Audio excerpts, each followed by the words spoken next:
Welcome to my new blog. ಇವತ್ತು ಸುಮ್ಮ ಹಂಗೆ ಬೇಸರ ಆದೈತೆ ಅಂತ ಹೊರಗೆ ಹೊಂಟಿದ್ದೆವು. ಹೊರಗೆ ಹೋಗೋಣ ಒಂದು ಜಾಗ ನೆನಪು ಬಂತ. ಅದು ಜಾಗ ಯಾವ್ದು ಗೊತ್ತದ್ರಿ, ಬರಾಟಿಗೆ ಅಂತ ಒಂದು ಊರು ಐತ್ರಿ. ಪೂರ ಹಿಂಗೆ ನದಿ ಕೆರೆ ಎಲ್ಲ ಅದ ರೀ ಬರಾಟಿಗೆ ಅಂತ ಊರದಾಗ. ನೋಡ್ಬೋದ್ರಿ ನೀವು ಯಾರಿ ಪೂರ ನೋಡ್ರಿ, ಪೂರ ಹೆಂಗದ ನೀರು. ಸ್ವಲ್ಪ ಅದು ಮಳೆ ಬಂದ ದಿವಸದ ಪೂರ ತುಂಬ್ತಿತ್ರಿ, ತುಂಬಿಲ್ಲ, ಬಿಸಿಲದ ಸರ ಒಣಗ್ಯದ ನೋಡ್ರಿ. ಪೂರ ನೋಡ್ರಿ ಹೆಂಗದ ರೀ ಬರಾಟಿಗೆ ಅಂತ ಊರ. ಸ್ಪಾಟ್ನು ಮಸ್ತ್ ಮಾನಸಿಕ ಅದ ರೀ. ಪೂರ ಇನ್ನೊಂದು ತೋರಿಸ್ತೀನಿ ತಡ್ರಿ ನಿಮ್ಗೆ.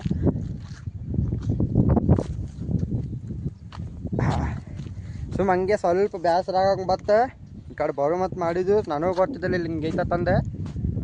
ನಮ್ಮ ದೋಸ್ತರು ಕರ್ಕೊಂಬಂದಾರ. ಇಷ್ಟು ಭಾರಿ ಐತೆ ನೋಡ್ರಿ, ಇಷ್ಟ ಮಸ್ತ್. ಇನ್ನೊಂದು ಐತೆ ತಡ್ರಿ ಆ ಕಡೆ ಅಂತ ಇನ್ನೊಂದು ರಿವ್ಯೂ ತೋರಿಸ್ತಾನೆ ನಿಮಗೆ. ನಡ್ಕೋತದ ಹೋಗ್ಬೇಕ್ರಿ, ಗುಡ್ಡದಾಗ ಐತ್ರಿ ನೋಡ್ರಿ. ಪೂರ ನೋಡ್ಬೋದ್ರಿ ನೀವು, ಭಾರಿ ಐತಿ. ಆಮೇಲೆ ಇದ್ರಾಗ ಹಿಲ್ ಸ್ಟೇಷನ್ ಒಂದು ಐತ್ರಿ, ಹಿಲ್ಸ್ ಒಂದು ಅದಾವ ರೀ, ಗುಡ್ಡ ಗಿಡ್ಡ ಒಂದೆಲ್ಲ ಭಾರಿ ಅದಾವು. ಇನ್ನೊಂದು ತೋರಿಸ್ತೀನಿ ತಡ್ರಿ. ಒಬ್ಬನೇ ಬಂದಿಲ್ಲ ರೀ, ಮತ್ತು 4-2 ಹುಡುಗರು ಹಾಕೊಂಡ್ಬಂದೀನಿ ರೀ ನಾನು. ಹಾಂ ನೋಡಿ, ಪೂರ ಮಸ್ತ್ ಎಲ್ಲ ಪೂರ ಊರು ಐತಿರೋದು ಮೇನ. ಅರೆ ಹೋಗೋಣ. ಇನ್ನೊಂದು ತೋರಿಸ್ತೀನಿ ನಿಮಗೆ. ಅದು ಎಲ್ಲಿ ಬರ್ತೈತೆ ಅಂದ್ರೆ ಸೊಲ್ಲಾಪುರ ಹೈವೇ, ಅನಿಲ್ ಚಾಯ್ ಮುಂದೆ. ಅನಿಲ್ ಚಾಯ್ಗೆ ಒಂದು 2 ಕಿಲೋಮೀಟ್ರ್ ದೂರ ಐತ್ರಿ, ಅಲ್ಲಿ ಬರ್ದೈತಿದೆ ಊರ. ಭಾರಿ ಐತಿ.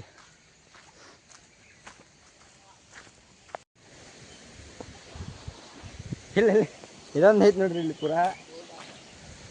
ಆಮೇಲೆ ನಾನು ನೋಡ್ಕೋತ ಹೋಗ್ತಿರ್ತಾರ. ಇವನಿಗೆ ಕರ್ಕೊಂಬಂದಿನಿ ನೋಡ್ರಿ, ಕೆಲಸ ಇಲ್ಲ ನಾವು. ಒಂದು ಫಾಲ್ಸ್ ಐತ್ರಿ, ಫಾಲ್ಸ್ ಸಸ್ತದ, ಫಾಲ್ಸ್ ಅದ.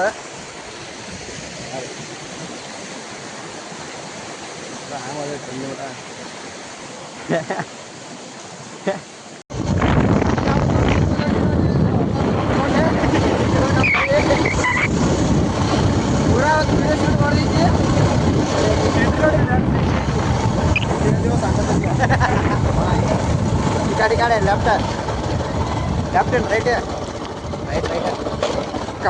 ಕಪ್ತನ ಗಾಡಿ